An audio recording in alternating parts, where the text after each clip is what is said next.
Assalamualaikum warahmatullahi wabarakatuh. Salam sejahtera untuk Bapak Ibu guru hebat di seluruh Indonesia. Perkenalkan, nama saya Destri Mustika. Saya adalah guru kelas 4 di SD Negeri 27 Pekanbaru, Provinsi Riau. Kurikulum Merdeka mengajarkan kita bahwa suatu proses pembelajaran tidak lagi hanya berpusat pada guru, namun harus lebih berorientasi pada peserta didik. Dulu, dalam pemikiran saya, pembelajaran untuk siswa hanyalah dari saya dan hanya yang saya inginkan. Namun, di saat sekarang ini, pembelajaran itu adalah bagaimana peserta didik nyaman dan bagaimana peserta didik bisa mengekspresikan dirinya agar kualitas pembelajaran juga meningkat.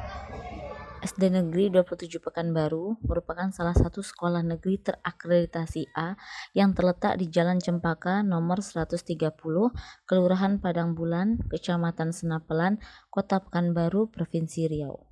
SD Negeri 27 Pekanbaru memiliki peserta didik yang berjumlah 244 orang yang terbagi dalam 12 rombel. SD Negeri 27 Pekanbaru memiliki perpustakaan yang sudah terakreditasi A sebagai salah satu penunjang kualitas pembelajaran.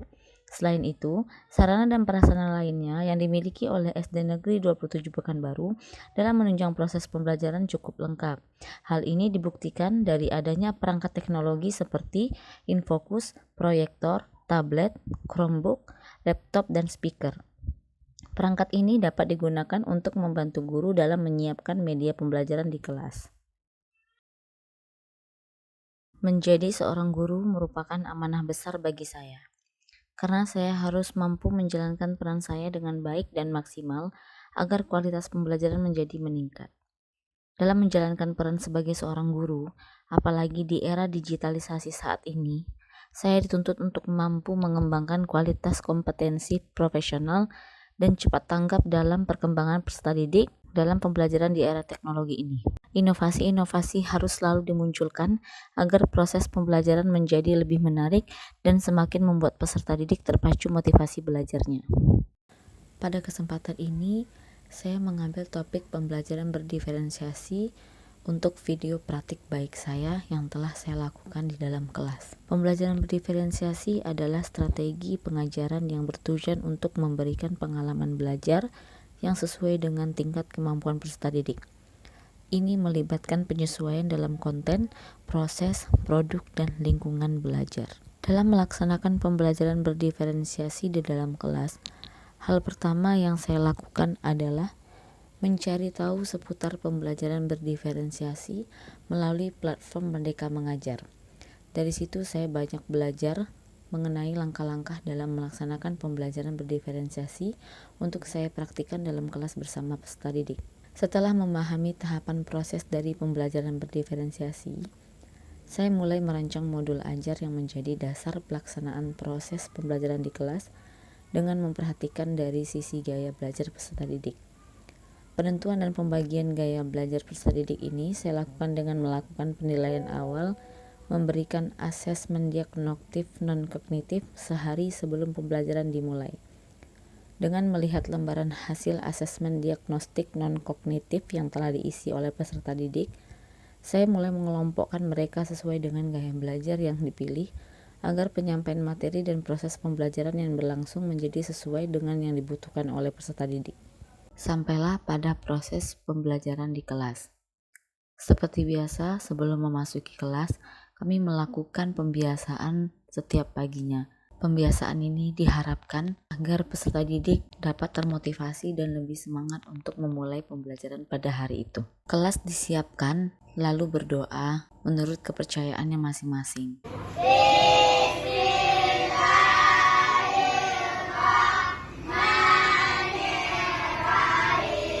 Setelah berdoa, kegiatan dilanjutkan dengan mengecek kehadiran siswa pada hari itu. Setelah mengecek kehadiran siswa, guru mengajak siswa untuk melakukan ice breaking terlebih dahulu. Ice breaking ini bertujuan untuk membuat peserta didik lebih termotivasi dan minatnya untuk belajar lebih besar pada hari itu. Selanjutnya, guru menyampaikan tujuan pembelajaran dan harapan apa yang akan dicapai oleh peserta didik dalam proses pembelajaran yang akan berlangsung. Setelah itu, guru mengelompokkan peserta didik sesuai dengan gaya belajar yang telah dipilih melalui asesmen diagnostik non-kognitif yang telah diberikan sebelumnya. Setelah mengidentifikasi ciri-ciri dari wujud zat benda dan mencatatkan hasil penemuan ke dalam happy note yang telah disediakan, kegiatan selanjutnya adalah menyusun struktur ciri-ciri wujud zat beserta contoh bendanya ke dalam karton yang telah disediakan. Kegiatan ini dilakukan secara berkelompok dan penyelesaiannya dibebaskan kepada kreativitas masing-masing kelompok.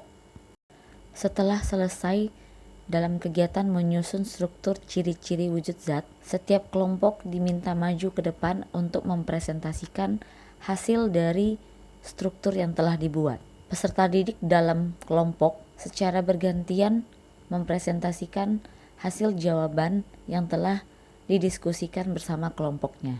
Setelah semua kelompok mempresentasikan hasil dari struktur yang telah dibuatnya, kini sampailah pada tahapan kegiatan evaluasi, di mana kegiatan ini saya buat dan saya rancang dengan mengintegrasikan sebuah aplikasi game yang bernama WordWall dalam pelaksanaan evaluasinya. Peserta didik akan menjawab soal evaluasi dengan menggunakan sarana prasarana berupa Chromebook yang telah dimiliki oleh sekolah.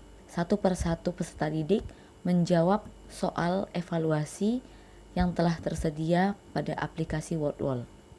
Dalam mengisi evaluasi menggunakan aplikasi WordWall, semua peserta didik tampak antusias dan bahagia. Selain itu, banyak yang memperoleh nilai sempurna dalam melakukan aktivitas evaluasi ini.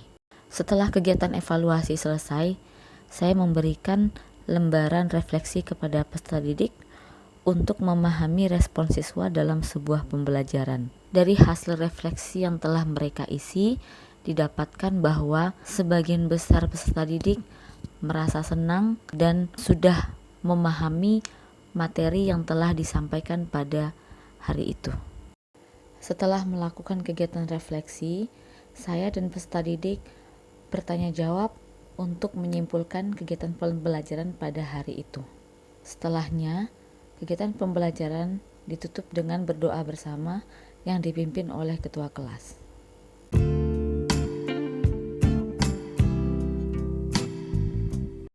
Assalamualaikum warahmatullahi wabarakatuh.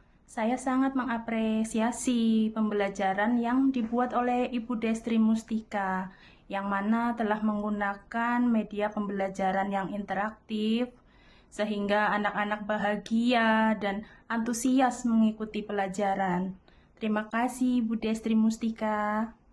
Sangat mengapresiasikan pelajaran yang dibuat oleh Bu Destri Mustika sebagai wali kelas 4A SD Negeri 27 Pekanbaru, di mana menggunakan aplikasi media pelajaran interaktif. Anak-anak sangat senang dan bangga, sangat semangat mereka belajar. Jadi saya mendukung pelajaran tersebut. Terima kasih Bu Destri.